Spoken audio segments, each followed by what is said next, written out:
Ucrania es la otra gran región de la actual URSS con un gran número de católicos.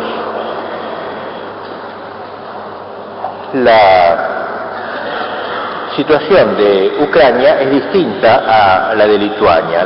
Ucrania, como muchos de ustedes sabrán, la iglesia en Ucrania fue una iglesia que la iglesia católica me refiero, se había unido con Roma en el 1600 y por eso se llaman los uniatas a veces, o sea, los que se han unido con Roma. Esa iglesia, por tanto, manteniendo el rito oriental, la liturgia bizantina, la liturgia eslava, sin embargo, eran católicos. Bien, en la historia de la iglesia católica ucrania en tiempos más recientes, sobre todo en la parte de Galicia, que es la zona más occidental de Ucrania, está íntimamente ligada a la actividad de un gran obispo metropolitano, Andrei Sheptytsky.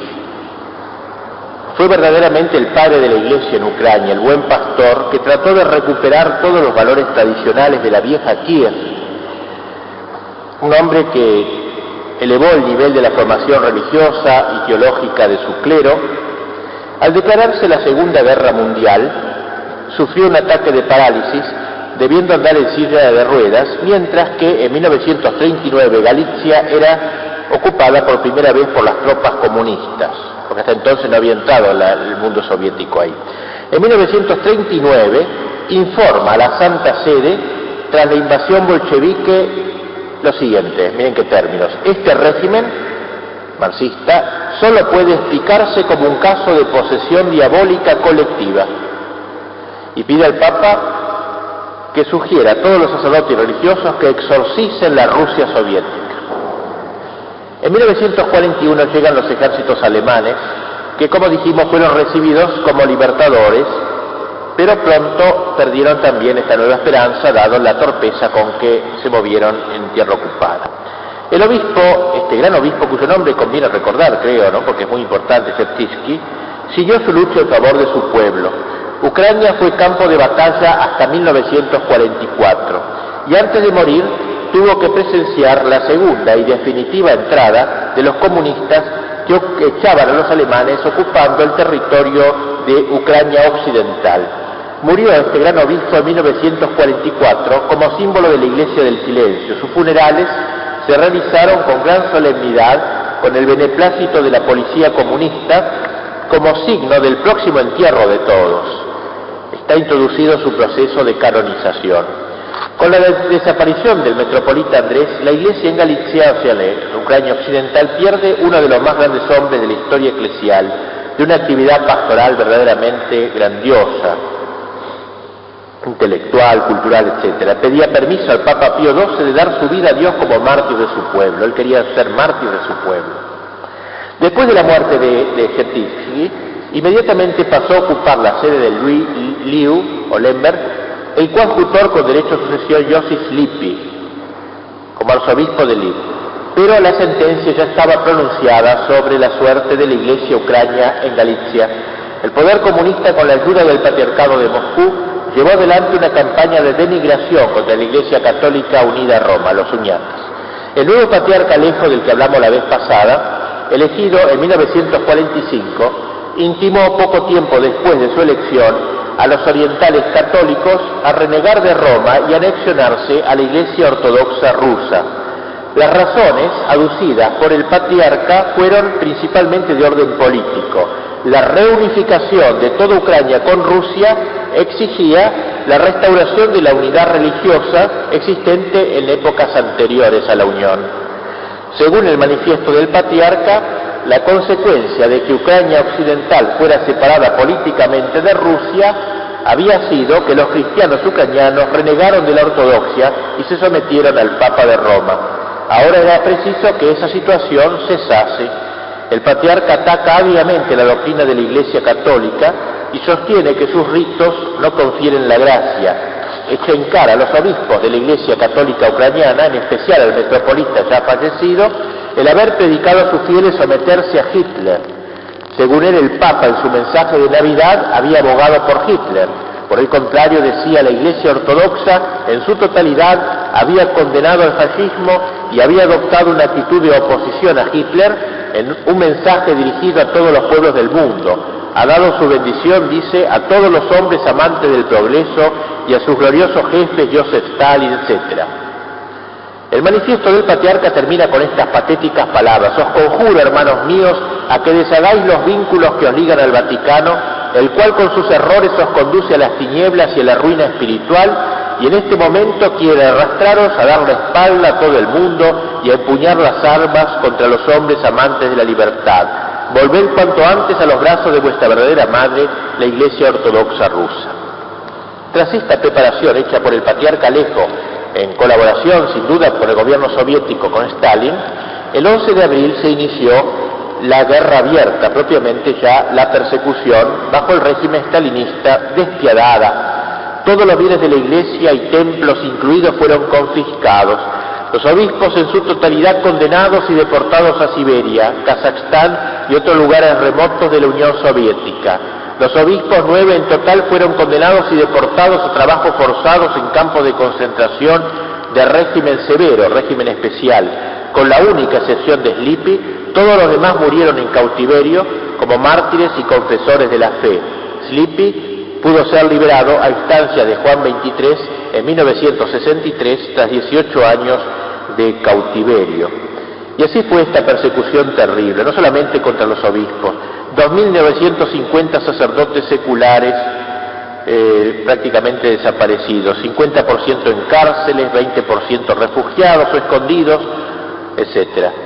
540 seminaristas dispersos y refugiados en Occidente, y así, muchos prisioneros deportados, 3.500 parroquias liquidadas, ocupadas por la ortodoxia rusa o destruidas. Así que fue una verdadera masacre, periódicos, todas las revistas católicas desaparecieron. Desgraciadamente el gobierno encontró entre los sacerdotes católicos algunos, muy pocos, instrumentos dóciles. Gabriel Kostelnik, Miguel Melnik y Anton Peblevsky fundaron un comité de iniciativa para la reunificación de la Iglesia greco-católica con la ortodoxa. En 1945 este comité publicó simultáneamente un llamamiento al clero greco-católico y un memorial al gobierno de la República Soviética de Ucrania. En el llamamiento se dice lo siguiente: la unión fue cosa de los polacos, para suprimir nuestra personalidad nacional. Sin el auxilio de Rusia, nuestro pueblo hubiera sido polonizado totalmente. Por ello nos distanciamos de la Iglesia Católica, del rito latino de Polonia, y de la Iglesia Ortodoxa estábamos separados por causa de la unión. De este modo quedábamos totalmente aislados de Polonia católica, digamos, latina, y de la Rusia ortodoxa. Ahora, dice, hemos sido liberados por los rusos y por el sin igual mariscal Stalin. Por ello la unión se ha convertido en un anacronismo. La unidad política de Ucrania exige imperiosamente que haya también unidad religiosa. Nuestros obispos no han comprendido esto y por ello no han sido capaces de hacer frente a la tarea que les correspondía realizar. Para terminar, este comité comunica al clero que se ha constituido con la autorización del gobierno soviético, el cual no reconoce en la hasta ahora Iglesia Ucraniana Unida otra autoridad que la del mismo comité, y exhorta a los católicos a que se conduzcan patrióticamente con el Estado soviético y finalmente se les intima a prestar su adhesión al comité. Este fue el llamamiento que hizo este grupo cismático de la Iglesia Católica al pueblo católico para que se uniera a Moscú. Y también, como dije, mandó un memorial al gobierno repitiendo más o menos estas ideas. El gobierno declaró jurídicamente inexistente a la Iglesia Unida. No existe más la Iglesia Católica Unida. Y dio autorización para que el patriarca de Moscú nombrase un obispo ortodoxo para Liu, Lemberg, o sea, la diócesis de Slipi. Y así, del 8 al 9 de marzo de 1946, se reunió en Lemberg un supuesto sínodo de la Iglesia greco-católica que, presionado por el gobierno soviético, denunció la unión de Brest-Litovsk y acordó la anexión de la Iglesia Católica Ucrania unida al patriarcado moscovita. A este sínodo no asistió ningún obispo legítimo de la Iglesia greco-católica, estaban todos en Siberia o detenidos, todos estaban presos o en el extranjero, y también la mayor parte del clero se mantuvo al margen de él. Solamente un grupo de sacerdotes y seglares se arrogó el derecho de hablar en nombre de la Iglesia uniata. Ya antes de celebrarse el sínodo, los cabecillas del comité habían sido recibidos oficialmente dentro de la Iglesia Ortodoxa rusa en el monasterio de la Gruta de Kiev. y dos de esos sacerdotes apóstatas, Antón Pelbesky y Miguel Melnik, fueron consagrados obispos por el metropolita ortodoxo de Kiev, y el tercero, Koltesnik, que era el verdadero jefe del movimiento, no pudo ser elevado a la dignidad episcopal porque estaba casado.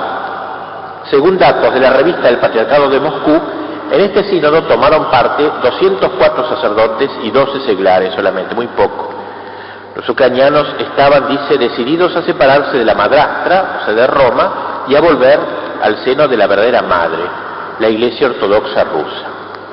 El hecho es que el 9 de marzo del 45, los dos nuevos obispos ex-católicos unidos a la ortodoxia ahora, Pelbesky y Melin, juntamente con los obispos ortodoxos de Liu y de Mukachevo, Macario y Nestorio, respectivamente, recibieron de los 204 sacerdotes la abjuración de la herejía latina.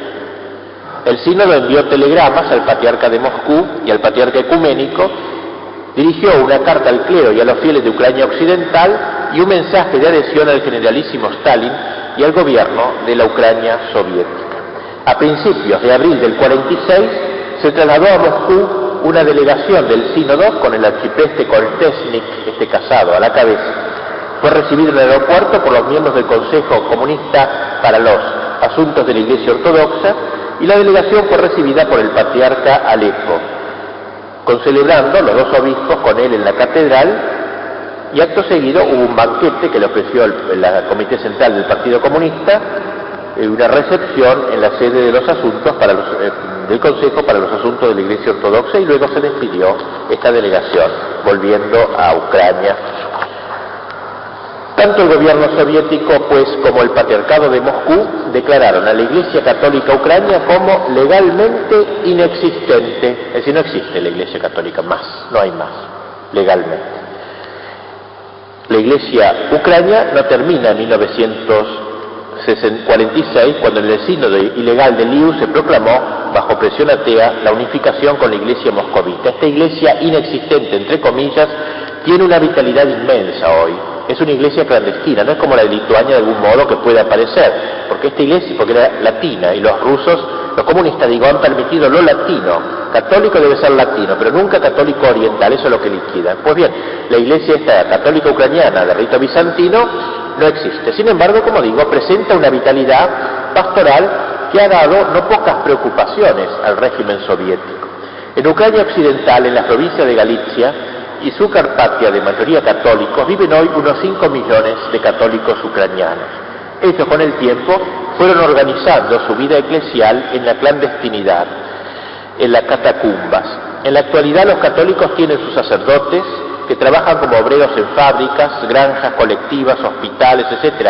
También hay religiosas, las que en su mayoría trabajan como enfermeras, e igualmente hay obispos, creo que son 3 los obispos clandestinos, nadie sabe que existen salvo los fieles católicos. Esta clandestinidad tiene un campo de acción privilegiado en el ámbito doméstico, en domicilios particulares, pero también en los bosques.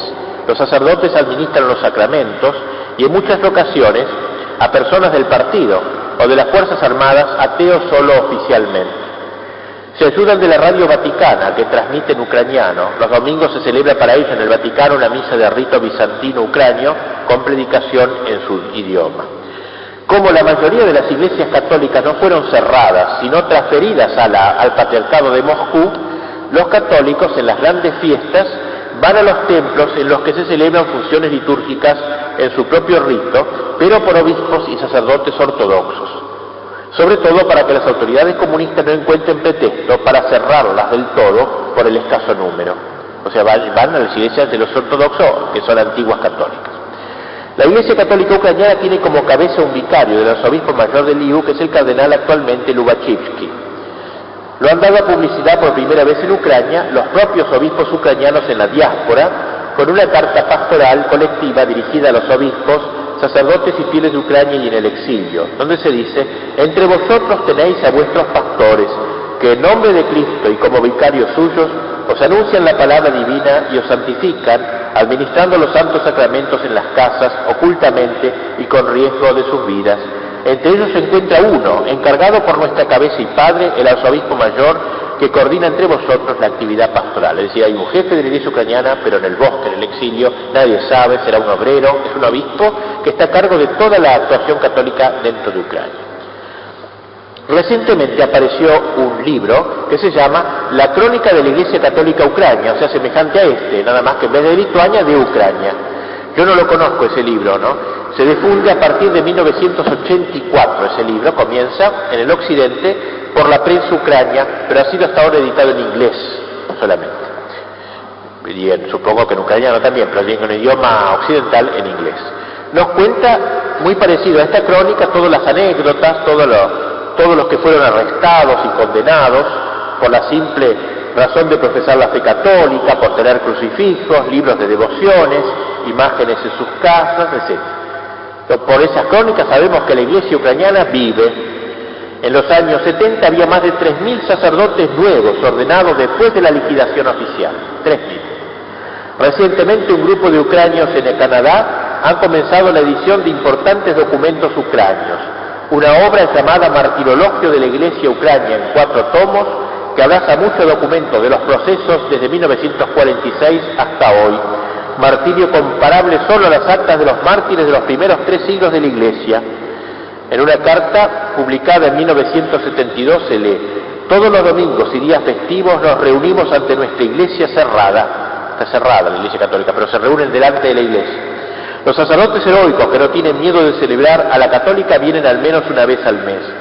En otro lugar se dice: la iglesia está tan hondamente vinculada a la vida cultural que es imposible atacarla sin dañar al mismo tiempo a toda la estructura espiritual de la nación. En 1977, un ucraniano, Yossi Tarella, escribía a Pablo VI: malos tiempos han llegado para la iglesia greco-católica de Ucrania.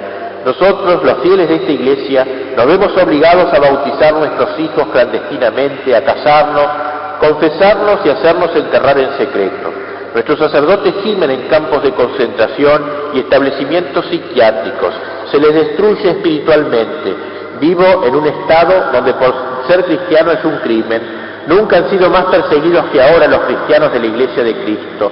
A los católicos ucranianos les han quitado todo: la vida normal de familia, la libertad de palabra, la celebración de la liturgia en nuestra iglesia. Vivimos en las catacumbas. El espíritu vivo es crucificado a causa de la palabra de Dios. De los 34 años de mi vida he pasado 14 en la cárcel, en campos de concentración, en manicomios. Suplicamos a nuestros hermanos católicos tomen por fin la defensa de la Iglesia greco-católica Ucrania atormentada. Carta que escribe el Papa en un trozo de algodón desde Siberia. Esta iglesia está viva, pues, rica en fe y en vocaciones. La persecución contra quien es sospechoso de pertenecer a ella se puede comparar a la realizada contra la Iglesia Ortodoxa rusa, de la que hablamos el sábado pasado, en los primeros 20 años posteriores a la Revolución de Octubre. Debemos decir que el hombre más eminente, por lo menos que ha aparecido como tal de toda la iglesia ucraniana, es el gran y eminente cardenal Joseph Slipy, padre de la iglesia en Ucrania, muerto en 1984. Sobre él se ha escrito un artículo, por los que quieran ver, más que un artículo, su testamento ha sido publicado en la revista Gladius, número 4, testamento heroico, magnífico de este gran cardenal. Y en la revista Micael, número 7, hay un artículo que el cardenal generosamente ofreció a esa revista para ser publicado. Este hombre, en 1939, como dijimos, fue hecho coadjutor del cardenal Cheptinsky, que nombramos antes, y en 1944, dijimos, entraron en Ucrania los soviéticos, y muere el obispo anterior, y en 1945 todos los obispos fueron detenidos. El cardenal Slipy, en esa época, Monseñor Slipy, fue trasladado de Lviv a Kiev y allí fue condenado a 8 años de cárcel, comenzando las estaciones de su Vía Crucis: Maklakovo, Viatka, Novosibirsk, Vorkuta y Mordovia. O sea, iba a campos de concentración en campo de concentración, condenado por ser católico. En 1953 fue condenado nuevamente a otros 5 años, o sea, cada vez que acababa la pena le daban 5, 8 años más y así. En 1958 fue objeto de una tercera condena. En 1962, cuarta condena en el campo de Mordovia, que, como él dice, de donde no se sale vivo, sino que se muere entre comillas, muerte natural. Así dice el mismo Slipy. Finalmente, el 9 de febrero de 1963, por intercesión de Juan XXIII, llega a Roma en libertad. Su actividad ahora, ya liberado, después de estar en Siberia, no será en Ucrania, sino en su iglesia de la diáspora. Él no quiso irse de Siberia, se molestó, no le gustó que el Papa lo sacara. Él quería morir con sus fieles, con su pueblo, allí, en Mordovia. Pero se vio obligado, fue obligado prácticamente a ir a Roma. Y allí participó activamente en el Concilio Vaticano II, pidiendo el patriarcado para la iglesia ucrania, sin éxito. En 1965 Pablo VI lo hace cardenal, y su principal actividad va a ser en Roma, construyendo allí una catedral de Santa Sofía, imitando la de Kiev, y haciendo una universidad llamada San Clemente en Roma, centro de estudios ucranios, símbolo de su amor al estudio. Es un autor de 30 o 40 libros, un hombre intelectual. Yo he tenido el honor inmenso de conocerlo en Roma y de poder hablar con él. Era un hombre de 2 metros de alto, por eso ha resistido tanto los campos de concentración. Salió escuálido de ellos, pero ahora él estaba fuerte en ese momento. Y me acuerdo que fui a escuchar una misa que dijo en San Pedro para los ucranianos, la Pascua Ucrania, que no coincide con la nuestra occidental. Y no entendía nada, por supuesto, lo que hablaba, porque hablaba un ucraniano, pero me fui a llorar a un confesionario, porque era emocionante. Y después el día, el modo como hablaba, la fe con que hablaba, la unción. Y después salió publicado al día siguiente su sermón en italiano, y ahí comprendí la belleza. Hablaba de la cruz, del valor de la cruz, realmente lo que él ha vivido, ¿no? Ahí no hay guitarra ninguna, es pura vivencia espiritual. Este cardenal, pues, en 1968 visitó Estados Unidos, Canadá, Brasil, estuvo acá entre nosotros en Argentina, luego Alemania, Francia, así recorriendo Australia, Alemania, todos los países donde había ucranianos. En 1980 presidió el sínodo de los obispos ucranios en Roma, donde se eligió al coadjutor con derecho a sucesión, porque ya estaba viejito él, que fue Lubachivsky. Y muere el cardenal a los 92 años, en 1984. En el discurso del entierro dijo Juan Pablo II, el cardenal Slipy siempre halló en Cristo la fuerza para ser hombre de fe invencible, un pastor firme, un testigo de fidelidad heroica, una personalidad eminente de la Iglesia. Su coadjutor es ahora el metropolita, pero no puede ocupar la sede metropolitana de Liu, dado que allí hay un usurpador nombrado por el patriarca ortodoxo ruso. Esto es pues lo que quería decir, aunque es poco, yo quisiera decir más sobre Ucrania, pero no sé tanto más, algunas cosas más podría decir, pero el tiempo nos apremia, y como le dije, conozco más de Lituania por el hecho concreto de que he tenido más libros a mi alcance. Digamos algo, realmente como habíamos puesto en el programa, para cumplir bien todo lo allí puesto, algo sobre lo que la gente pregunta, y ahora no habrá un cambio con esto de Gorbachov y la perestroika y etcétera. En realidad yo no puedo dar un juicio, no soy ningún sovietólogo particularizado en esto, pero en fin, por lo que he leído da la impresión de que esta perestroika es solamente para uso de Occidente, más bien, y que en la misma palabra perestroika, lo hace notar un autor, ya lo usó Lenin muchas veces. Khrushchev ya habló algo muy parecido a esto, o sea que los rusos están acostumbrados a este lenguaje, no es una cosa demasiado novedosa. Por tanto, muchos piensan que es una de esas altibajos que es muy propio de la política rusa, después de una gran tensión, una gran suavidad, luego otra gran tensión y así. El hecho de que en el campo religioso, que el que más me interesa, el que más traté, tengo aquí un artículo, un informe que llega de París, de una especialista en cuestiones soviéticas que se llama Irina Alberti, y que escribe lo siguiente, voy a ir leyendo un poquito y comentando. Recibimos desde Moscú, dice, la transcripción de un discurso pronunciado por Konstantin Charsev en ocasión de su encuentro. Este señor es el encargado de lo soviético para los asuntos religiosos del Comité Central, o sea, la autoridad suprema para el tema religioso.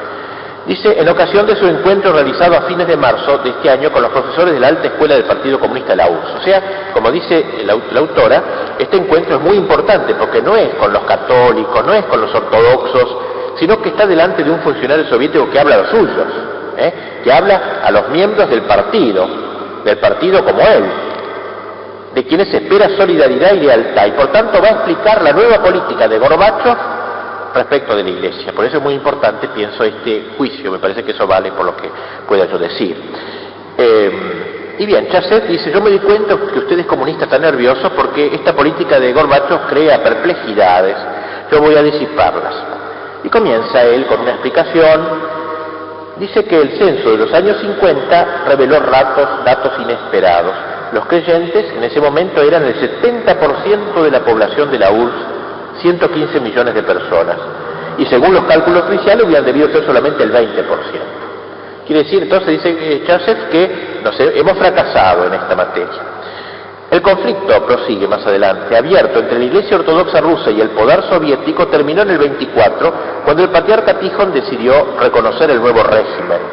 O sea, en ese momento para él terminó el conflicto claro, digamos, cuando Tijon, ya hemos hablado de eso la otra vez, acepta.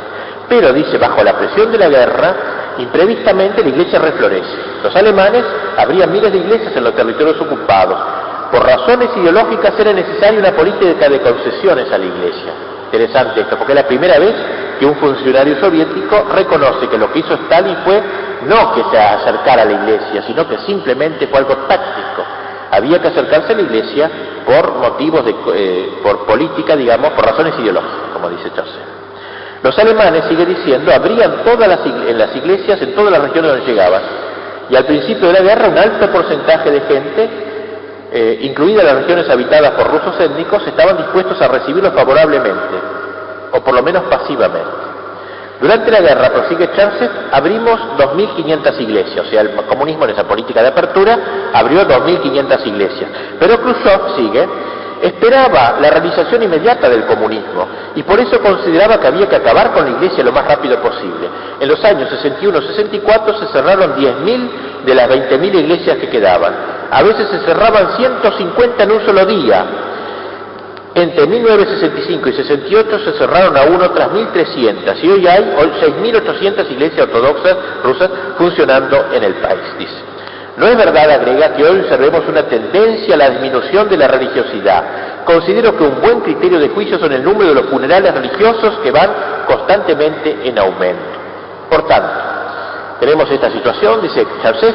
¿Cuál es la política del partido frente a esta situación? Ante todo, dice, el partido cayó en una trampa, al querer prohibir y limitar a la Iglesia. Y así, dice, creamos un abismo entre el sacerdote y el creyente. Pero no por eso los creyentes empezaron a creerle más a las autoridades y al partido, y el Estado pierde cada vez más el control de sus creyentes. A pesar de todos nuestros esfuerzos, la Iglesia sigue viva y ha empezado a renovarse. Y ahora nos encontramos frente a un dilema. Es más útil para nosotros, fíjense esto que tremendo, un ciudadano que cree solamente en Dios, un ateo que no cree en nada, o un fiel que cree en Dios y en el comunismo. O sea, vamos a renunciar entonces al ateo que no cree en nada. No queremos el que cree solo en Dios. Pero el ateo que... ¿no será mejor uno que cree en Dios y en el comunismo? ¿No tendremos que apuntar a eso ahora? ¿A un Dios comunista? ¿A un encuentro entre los dos señores, digamos? A mí me parece que hay que elegir el mal menor, que él cree que es ese. Y por otra parte, Lenin dijo que hay que tener bajo control todas las esferas de la vida de los ciudadanos. Los fieles, la Iglesia es una de estas esferas. No logramos deshacernos de los creyentes. Nuestra historia nos muestra que la religión permanecerá aún por mucho tiempo. Pienso que es fácil para el partido convencer a una persona religiosa de que crea también en el comunismo. O sea, no le hagamos renunciar a la religión, que sea cristiano y comunista. Eso es lo que tenemos que buscar. Pero para este fin, y yo subrayo esto porque es lo más importante, necesitamos un factor esencial, el sacerdote. O sea, ahora todos los cañones del comunismo y la táctica religiosa va a ser conseguir un sacerdote marxista. Un sacerdote, pero que sea marxista. Eso es lo ideal, porque así arrastramos a los fieles a que a través de una fe aparente, o por lo menos una vocal, adhieran al partido. Y sigue, debemos educar sacerdotes de un nuevo tipo. Fíjense cómo hace juego esto con todo lo que dijimos antes de la interferencia en los seminarios, etc. Y la selección y el nombramiento de los sacerdotes es una tarea del partido. Chaucev se lamenta de la falta para llevar adelante este plan de una base científica, dice, y pide a los profesores de la alta escuela del partido que creen, si no un instituto, por lo menos un laboratorio para el estudio de las relaciones entre el partido y la Iglesia, de la influencia entre el socialismo y la religión. Les daremos todo lo que necesiten. Dice, no se cansen de pedir los rublos, les daremos todo lo que sea necesario para esto. En el trabajo que se ha realizado hasta ahora, dice Chaucev, para controlar la religión, los mayores éxitos se lograron contra el clero y el episcopado de la Iglesia Ortodoxa rusa. O sea, él reconoce que ha habido una victoria sobre el ablandamiento, logrando un ablandamiento del episcopado de la ortodoxia. Pero, dice, mientras al principio esto no nos llenaba de satisfacción, ahora amenaza llevarnos a consecuencias imprevistas. Sí, la actividad de la Iglesia Ortodoxa rusa está controlada al máximo y su capacidad de iniciativa no nos preocupa, aunque no hay que olvidarse de que hay límites también para la paciencia de un miserable perro maltratado.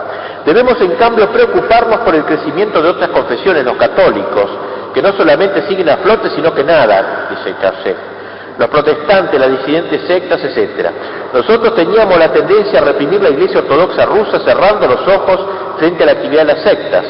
Se decía que no había que empujarlas a la clandestinidad, pero ahora debemos reflexionar seriamente. Tengamos presente, los católicos tienen centros y órganos de gobierno que son inaccesibles para el poder soviético, porque se encuentran en el exterior. Eso le preocupa mucho a la Iglesia Católica, porque a la Iglesia Ortodoxa la puede domesticar porque tiene su cabeza en Moscú. Entonces es cuestión de agarrar al primado, de tenerlo bien metido al patriarca de Moscú y ya está. En cambio la Iglesia Católica no la puede domesticar porque tiene la cabeza en otro lado, Roma, el Papa. Por lo tanto, un crecimiento tan vigoroso como este puede conducirnos a situaciones imprevisibles. La base de un programa realmente válido entonces del partido, dice Charcet, frente al fenómeno religioso es la necesidad de educar un tipo nuevo de sacerdote. Él va a insistir en ese punto. Un sacerdote dócil a la voluntad del régimen, pero que los fieles acepten, o mejor aún que amen, dice. Textualmente, si miramos desde afuera lo que sucede entre nosotros, se podría tener la impresión de que la Iglesia está participando en la acción política del Estado. Cuando empezaron a aparecer en los diarios fotos de sacerdotes y obispos, cuando empezaron a mostrarlos por televisión, hubo una catarata de llamados telefónicos. ¿Pero cómo permiten esta propaganda religiosa?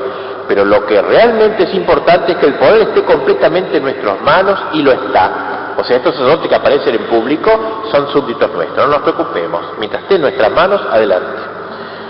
Cuando conocimos la experiencia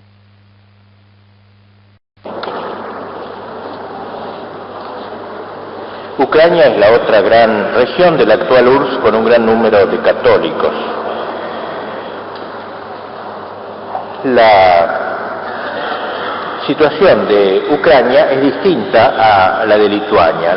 Ucrania, como ustedes sabrán, muchos de ustedes sabrán, la iglesia en Ucrania fue una iglesia que la iglesia católica me refiero, se había unido con Roma en el 1600 y por eso se llaman los uniatas a veces, o sea, los que se han unido con Roma. Esa iglesia, por tanto, manteniendo el rito oriental, la liturgia bizantina, la liturgia lava, sin embargo, eran católicos. Bien, en la historia de la Iglesia Católica Ucrania en los últimos tiempos más recientes, sobre todo en la parte de Galicia, que es la zona más occidental de Ucrania, está íntimamente ligada a la actividad de un gran obispo metropolitano, Andrei Sheptytsky.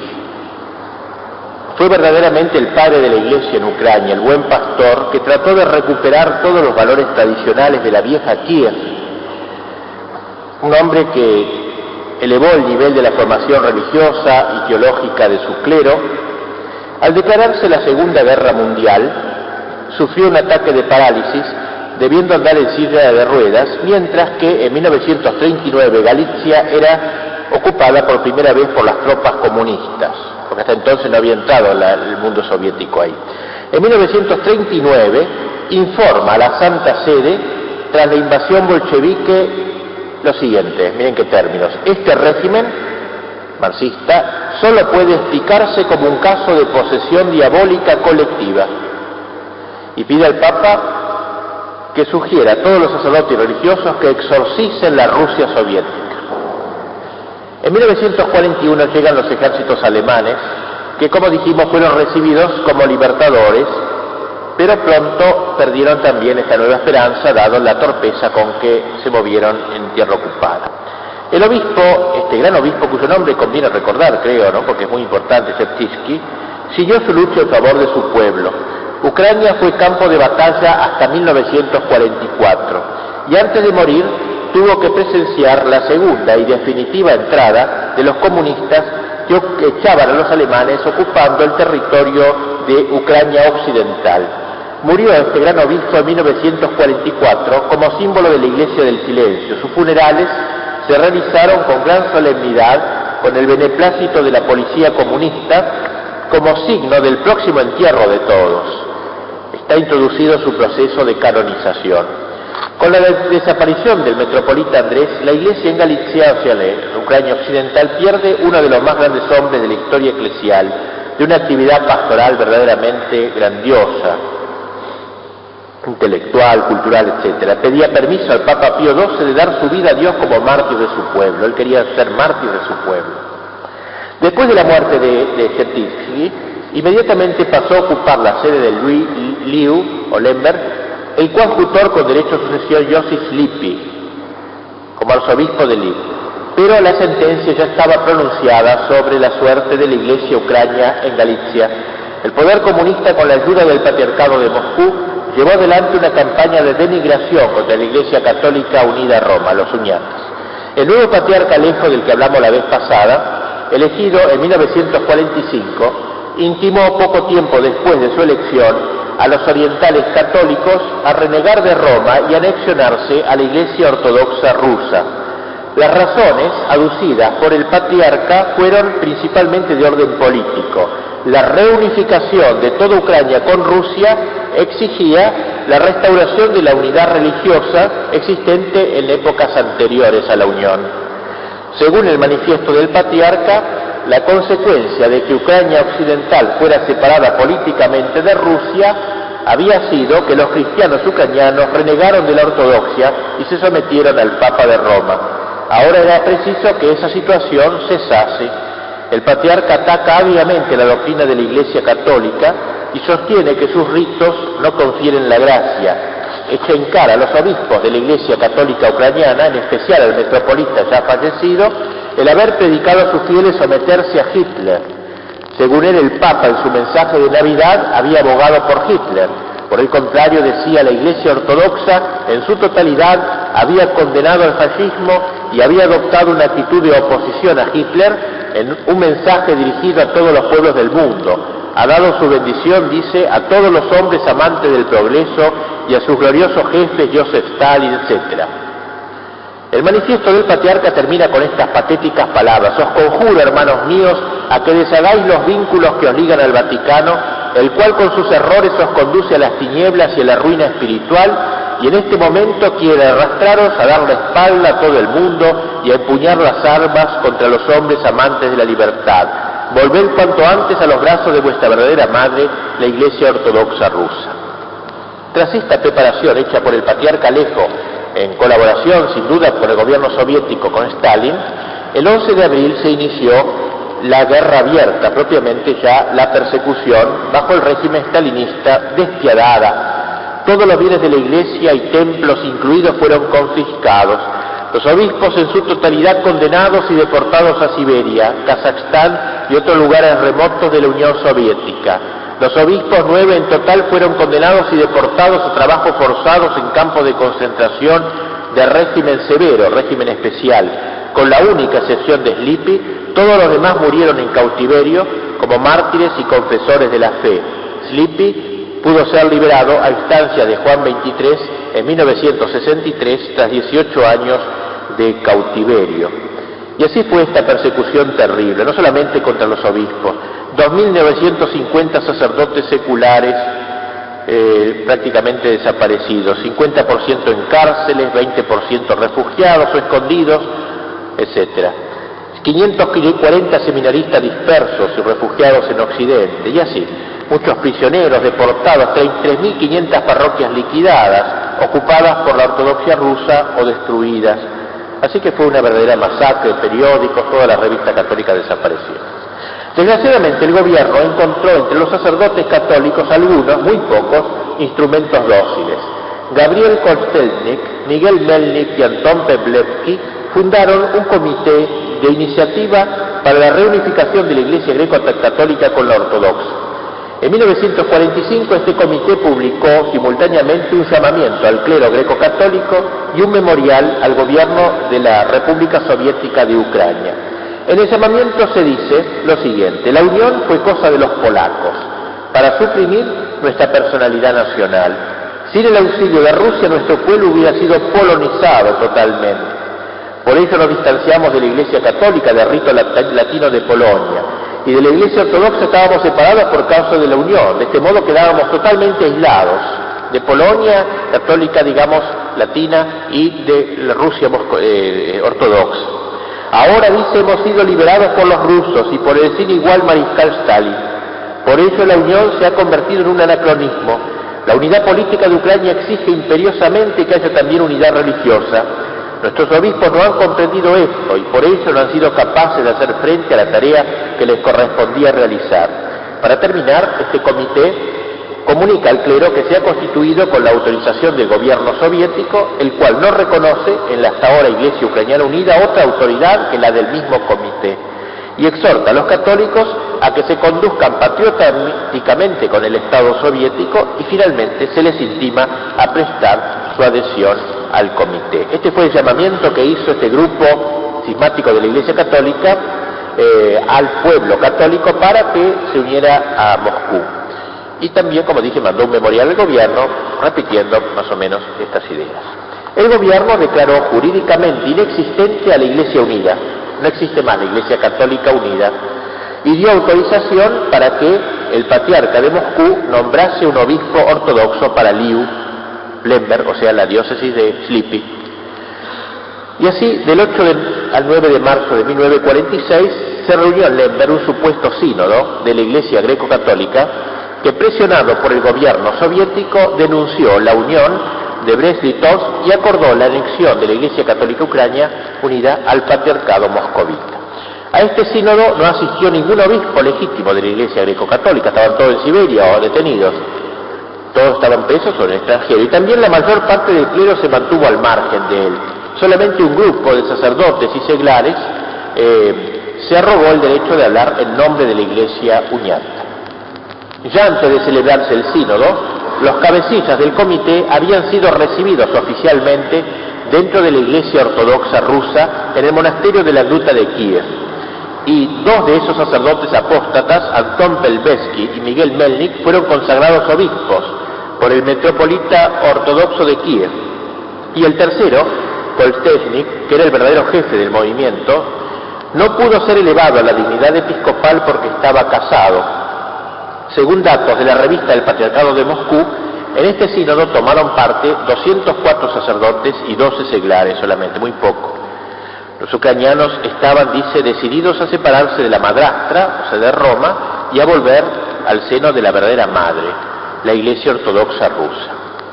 El hecho es que el 9 de marzo del 45, los dos nuevos obispos ex-católicos unidos a la ortodoxia ahora, Pelbesky y Melnik, juntamente con los obispos ortodoxos de Liu y de Mukachevo, Macario y Nestorio, respectivamente, recibieron de los 204 sacerdotes la abjuración de la herejía latina.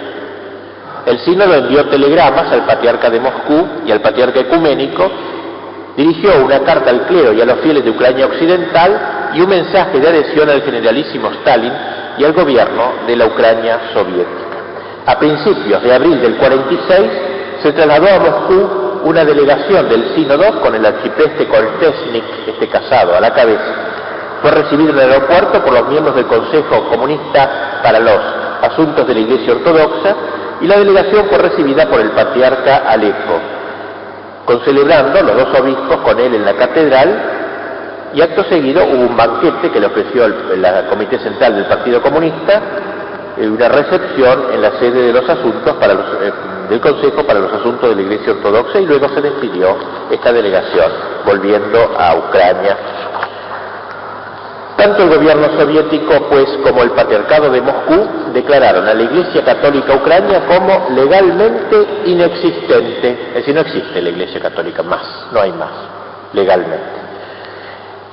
La Iglesia Ucrania no termina en 1946, cuando en el sínodo ilegal de Liu se proclamó, bajo presión atea, la unificación con la Iglesia moscovita. Esta Iglesia inexistente, entre comillas, tiene una vitalidad inmensa hoy. Es una iglesia clandestina, no es como la de Lituania de algún modo que puede aparecer, porque esta iglesia, porque era latina, y los rusos, los comunistas, digo, han permitido lo latino. Católico debe ser latino, pero nunca católico oriental, eso es lo que liquidan. Pues bien, la iglesia esta católica ucraniana de rito bizantino no existe. Sin embargo, como digo, presenta una vitalidad pastoral que ha dado no pocas preocupaciones al régimen soviético. En Ucrania occidental, en la provincia de Galicia y su Carpatia de mayoría católicos, viven hoy unos 5 millones de católicos ucranianos. Ellos con el tiempo fueron organizando su vida eclesial en la clandestinidad, en las catacumbas. En la actualidad los católicos tienen sus sacerdotes que trabajan como obreros en fábricas, granjas colectivas, hospitales, etc. También hay religiosas, las que en su mayoría trabajan como enfermeras, e igualmente hay obispos, creo que son 3 los obispos clandestinos, nadie sabe que existen salvo los fieles católicos. Esta clandestinidad tiene un campo de acción privilegiado en el ámbito doméstico, en domicilios particulares, pero también en los bosques. Los sacerdotes administran los sacramentos y en muchas ocasiones a personas del partido o de las Fuerzas Armadas, ateos solo oficialmente. Se ayudan de la radio vaticana que transmite en ucraniano. Los domingos se celebra para ellos en el Vaticano una misa de rito bizantino ucranio con predicación en su idioma.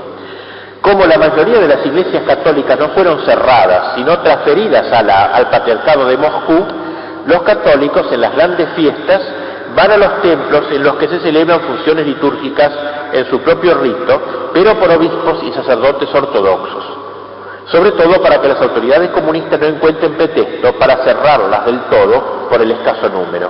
O sea, van a las iglesias de los ortodoxos, que son antiguas católicas.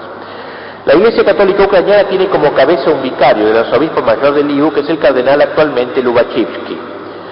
Lo han dado a publicidad por primera vez en Ucrania los propios obispos ucranianos en la diáspora, con una carta pastoral colectiva dirigida a los obispos, sacerdotes y fieles de Ucrania y en el exilio, donde se dice: entre vosotros tenéis a vuestros pastores, que en nombre de Cristo y como vicarios suyos os anuncian la palabra divina y os santifican, administrando los santos sacramentos en las casas, ocultamente y con riesgo de sus vidas.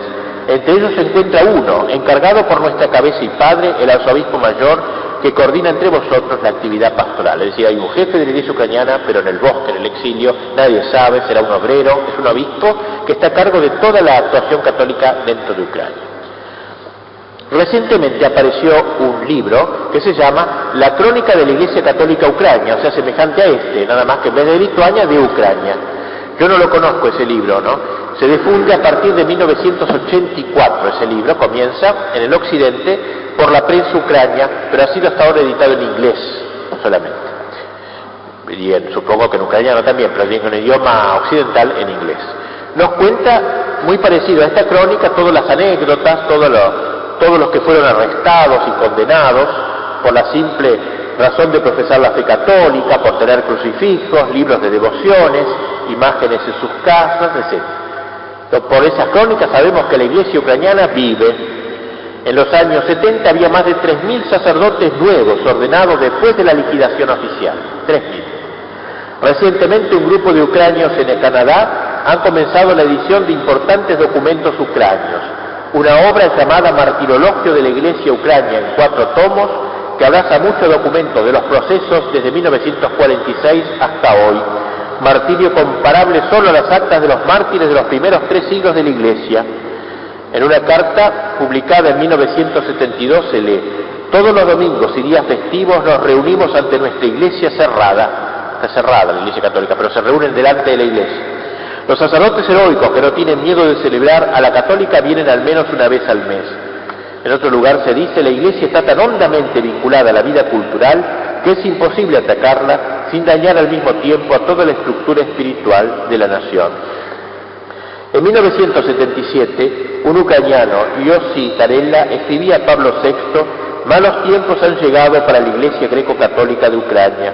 Nosotros, los fieles de esta iglesia, nos vemos obligados a bautizar nuestros hijos clandestinamente, a casarnos, confesarnos y hacernos enterrar en secreto. Nuestros sacerdotes gimen en campos de concentración y establecimientos psiquiátricos. Se les destruye espiritualmente. Vivo en un estado donde por ser cristiano es un crimen. Nunca han sido más perseguidos que ahora los cristianos de la Iglesia de Cristo. A los católicos ucranianos les han quitado todo: la vida normal de familia, la libertad de palabra, la celebración de la liturgia en nuestra iglesia. Vivimos en las catacumbas. El espíritu vivo es crucificado a causa de la palabra de Dios.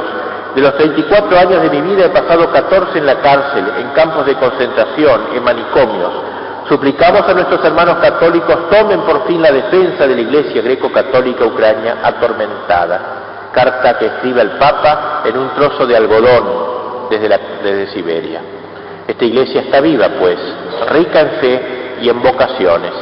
La persecución contra quien es sospechoso de pertenecer a ella se puede comparar a la realizada contra la Iglesia Ortodoxa rusa, de la que hablamos el sábado pasado, en los primeros 20 años posteriores a la Revolución de Octubre.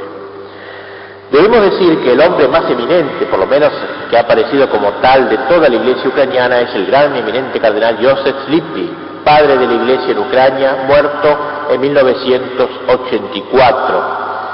Sobre él se ha escrito un artículo, por los que quieran ver, más que un artículo, su testamento ha sido publicado en la revista Gladius, número 4, testamento heroico, magnífico de este gran cardenal. Y en la revista Micael, número 7, hay un artículo que el cardenal generosamente ofreció a esa revista para ser publicado. Este hombre, en 1939, como dijimos, fue hecho coadjutor del cardenal Sheptynsky, que nombramos antes, y en 1944, dijimos, entraron en Ucrania los soviéticos, y muere el obispo anterior, y en 1945 todos los obispos fueron detenidos. El cardenal Slipy, en esa época, Monseñor Slipy, fue trasladado de Lviv a Kiev, y allí fue condenado a 8 años de cárcel, comenzando las estaciones de su Vía Crucis, Maklakovo, Viatka, Novosibirsk, Vorkuta y Mordovia. O sea, iba a campo de concentración en campo de concentración, condenado por ser católico. En 1953 fue condenado nuevamente a otros 5 años, o sea, cada vez que acababa la pena le daban 5, 8 años más y así. En 1958 fue objeto de una tercera condena. En 1962, cuarta condena en el campo de Mordovia, que como él dice, de donde no se sale vivo, sino que se muere entre comillas, muerte natural, así dice el mismo Lippi. Finalmente, el 9 de febrero de 1963, por intercesión de Juan XXIII, llega a Roma en libertad. Su actividad ahora, ya liberado, después de estar en Siberia, no será en Ucrania, sino en su iglesia de la diáspora.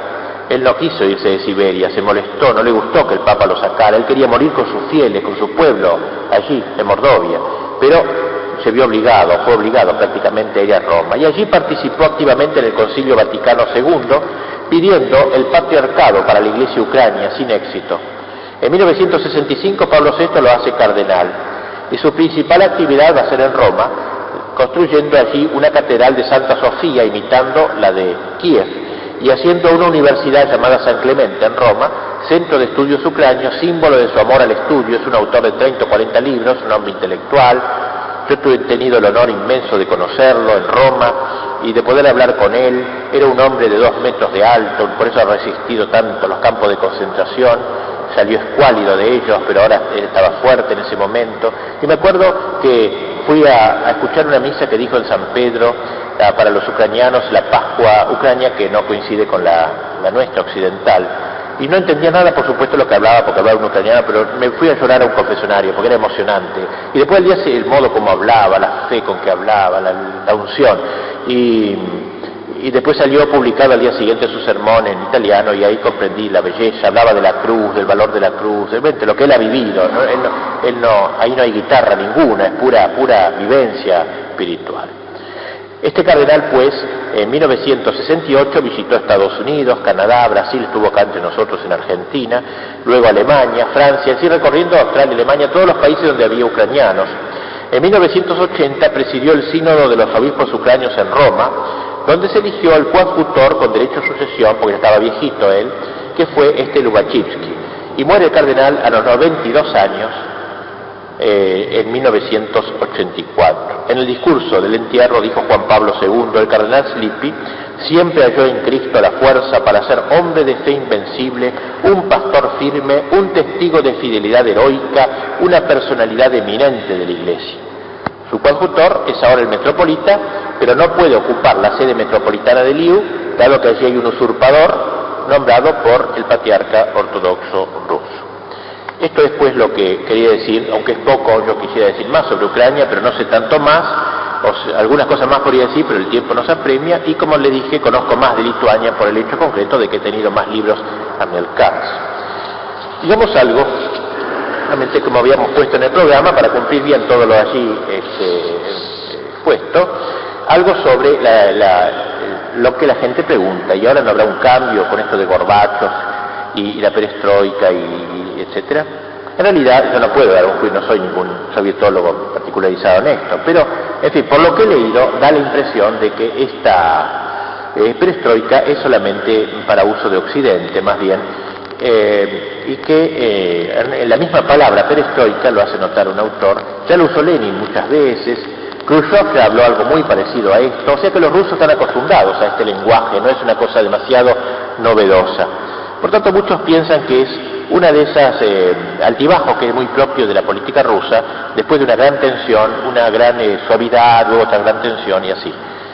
El hecho de que en el campo religioso, que el que más me interesa, el que más traté, tengo aquí un artículo, un informe que llega de París, de una especialista en cuestiones soviéticas que se llama Irina Alberti, y que escribe lo siguiente, voy a ir leyendo un poquito y comentando. Recibimos desde Moscú, dice, la transcripción de un discurso pronunciado por Konstantin Charsev en ocasión de su encuentro. Este señor es el encargado de lo soviético para los asuntos religiosos del Comité Central, o sea, la autoridad suprema para el tema religioso.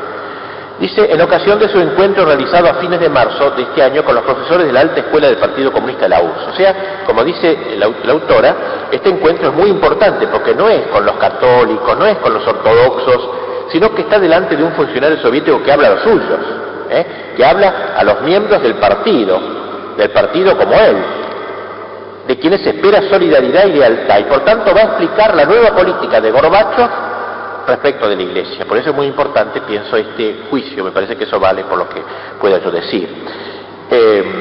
Y bien, Charsev dice, yo me di cuenta que ustedes comunistas están nerviosos porque esta política de Gorbachev crea perplejidades, yo voy a disiparlas.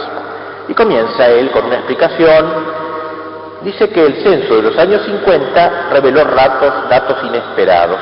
Los creyentes en ese momento eran el 70% de la población de la URSS, 115 millones de personas, y según los cálculos oficiales hubieran debido ser solamente el 20%. Quiere decir, entonces, dice Charsev, que hemos fracasado en esta materia. El conflicto, prosigue más adelante, abierto entre la Iglesia Ortodoxa rusa y el poder soviético, terminó en el 24, cuando el patriarca Tikhon decidió reconocer el nuevo régimen. O sea, en ese momento para él terminó el conflicto claro, digamos, cuando Tikhon, ya hemos hablado de eso la otra vez, pero dice, bajo la presión de la guerra, imprevistamente la iglesia reflorece. Los alemanes abrían miles de iglesias en los territorios ocupados. Por razones ideológicas era necesaria una política de concesiones a la iglesia. Interesante esto, porque es la primera vez que un funcionario soviético reconoce que lo que hizo Stalin fue no que se acercara a la iglesia, sino que simplemente fue algo táctico. Había que acercarse a la iglesia por motivos por política, digamos, por razones ideológicas, como dice Charsev. Los alemanes, sigue diciendo, abrían en las iglesias en todas las regiones donde llegaban, y al principio de la guerra un alto porcentaje de gente, incluidas las regiones habitadas por rusos étnicos, estaban dispuestos a recibirlos favorablemente, o por lo menos pasivamente. Durante la guerra, prosigue Charsev, abrimos 2.500 iglesias, o sea, el comunismo en esa política de apertura abrió 2.500 iglesias, pero Khrushchev, sigue, esperaba la realización inmediata del comunismo y por eso consideraba que había que acabar con la iglesia lo más rápido posible. En los años 61-64 se cerraron 10.000 de las 20.000 iglesias que quedaban.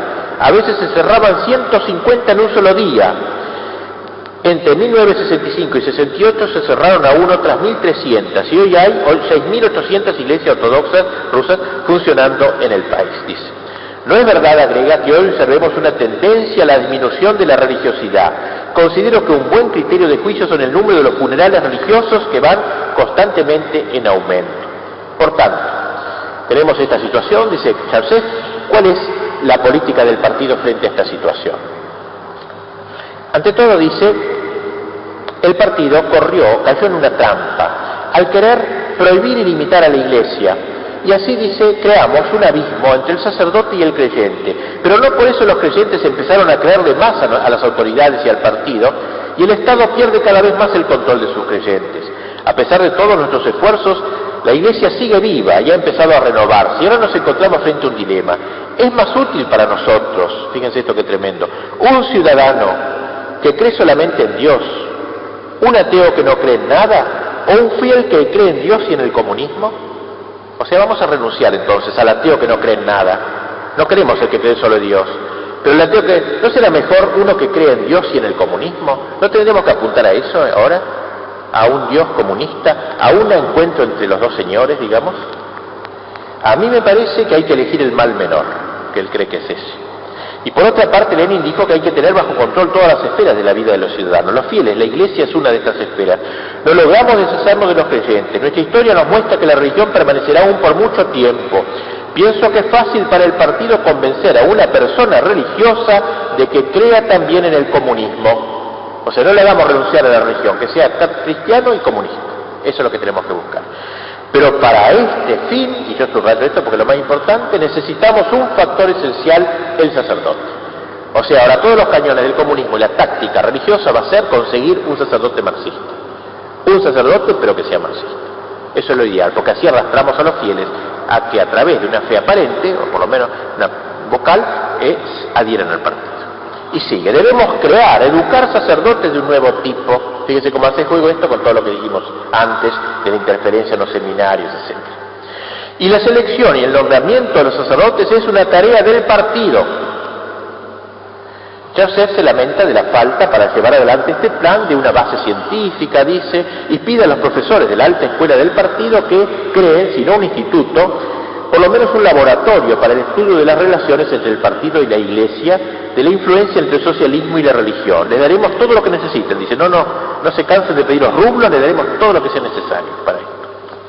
En el trabajo que se ha realizado hasta ahora, dice Joseph, para controlar la religión, los mayores éxitos se lograron contra el clero y el episcopado de la Iglesia Ortodoxa rusa. O sea, él reconoce que ha habido una victoria sobre el ablandamiento, logrando un ablandamiento del episcopado de la ortodoxia. Pero, dice, mientras al principio esto no nos llenaba de satisfacción, ahora amenaza llevarnos a consecuencias imprevistas. Sí, la actividad de la Iglesia Ortodoxa rusa está controlada al máximo, y su capacidad de iniciativa no nos preocupa, aunque no hay que olvidarse de que hay límites también para la paciencia de un miserable perro maltratado. Debemos, en cambio, preocuparnos por el crecimiento de otras confesiones, los católicos, que no solamente siguen a flote, sino que nadan, dice Joseph. Los protestantes, las disidentes sectas, etc. Nosotros teníamos la tendencia a reprimir la Iglesia Ortodoxa rusa cerrando los ojos frente a la actividad de las sectas.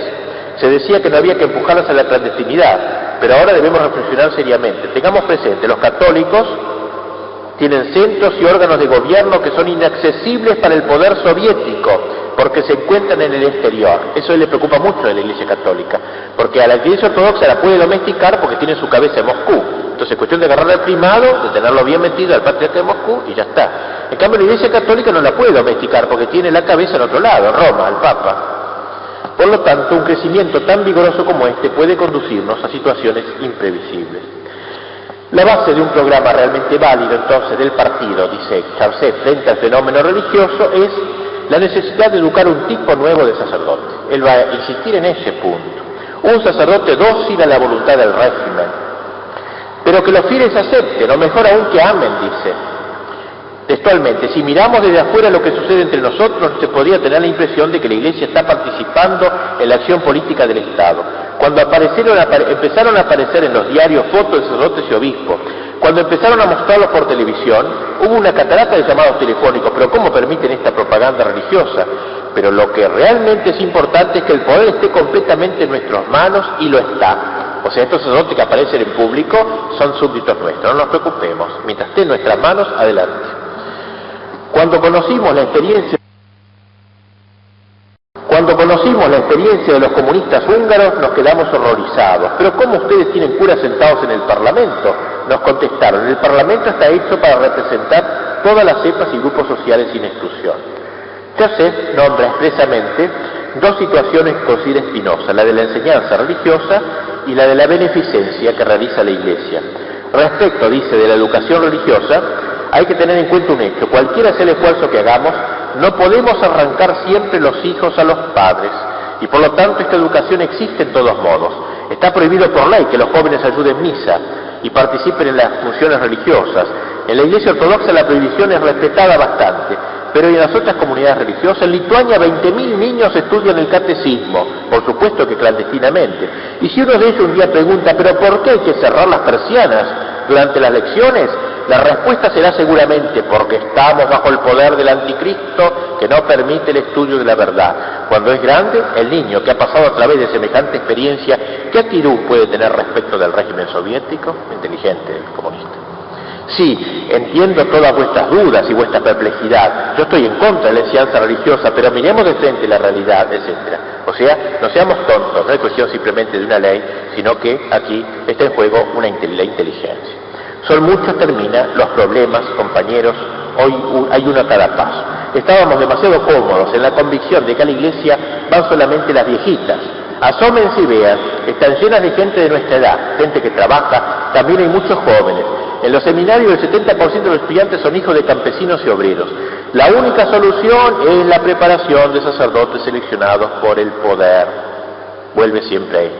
Que deben ser buenos ciudadanos soviéticos y participar activamente de la vida social. Es verdad, no se resuelve nada actuando como la han hecho hace poco en Ucrania. Se asustaron por la religiosidad en aumento, hicieron rodear por la milicia la iglesia de una gran aldea y empezaron a demolerla para después cerrarla. Arrancaron los iconos de las paredes y cargaron lo que quedaba en un camión.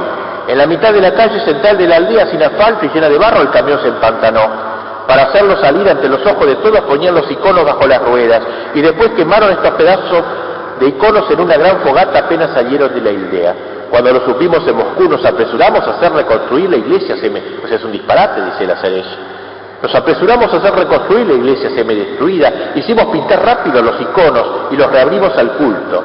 Pero ¿por cuánto tiempo cualquiera que entre en esta iglesia se le repetirá hasta el infinito: aquí estaba el icono milagroso de San Juan Bautista y estos perros comunistas, ateos y enemigos de Dios lo quemaron?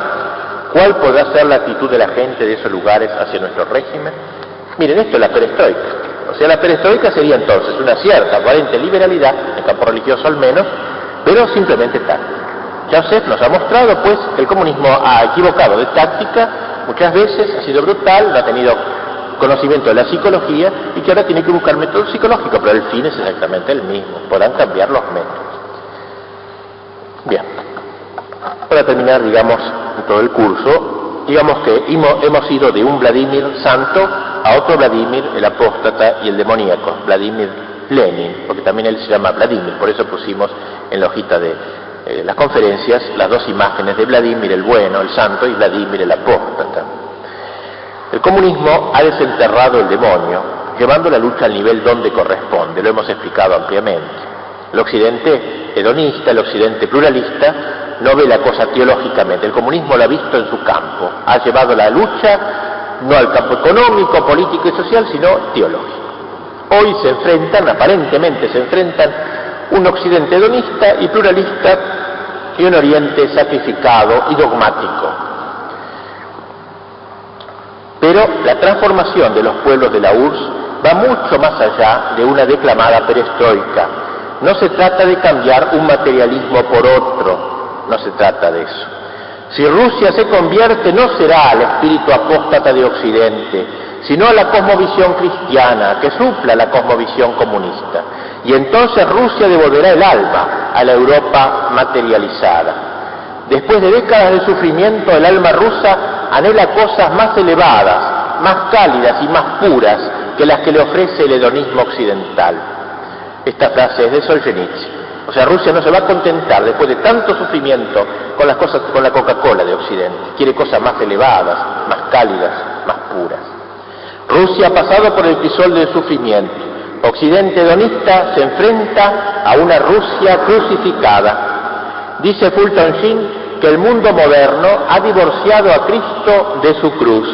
Lo que Dios había juntado, Cristo y la cruz, los hombres lo han desunido. Cristo por un lado, la cruz por otro. El comunismo ha elegido la cruz, el sufrimiento, el terror sin Cristo, el sacrificio sin amor. Occidente ha elegido a Cristo sin la cruz, o sea, un cristianismo barato, incoloro, una especie de religión de la democracia sentimental. Y concluye Fulton Sheen, el problema que actualmente se plantea es el siguiente: ¿acaso la cruz que el comunismo sostiene en sus manos encontrará a Cristo antes de que el Cristo sentimental encuentre la cruz? Creemos que Rusia encontrará a Cristo antes que el mundo occidental acierte a unir a Cristo con su cruz redentora. Las predicciones de Fátima van en este sentido. Pidámosle a Nuestra Señora tan amada del pueblo ruso que acelere este proceso y nada más.